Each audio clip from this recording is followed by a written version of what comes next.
More brakes on the Monterey. Right, we got our rotor on with our fresh bearings. Turn on the light. Ooh, so much better. Get everything all snugged up here in a little bit.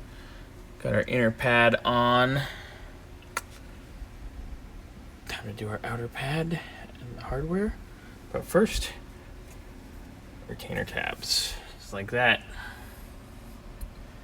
All assembled and ready to go.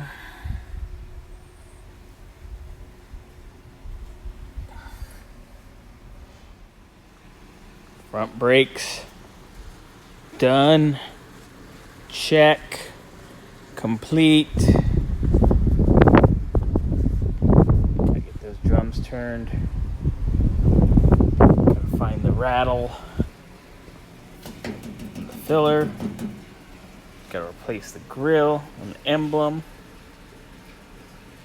Gotta get the neutral safety switch done and figured out. And then we can figure out our surge with the carb while we're cruising. But a lot of hard work's done.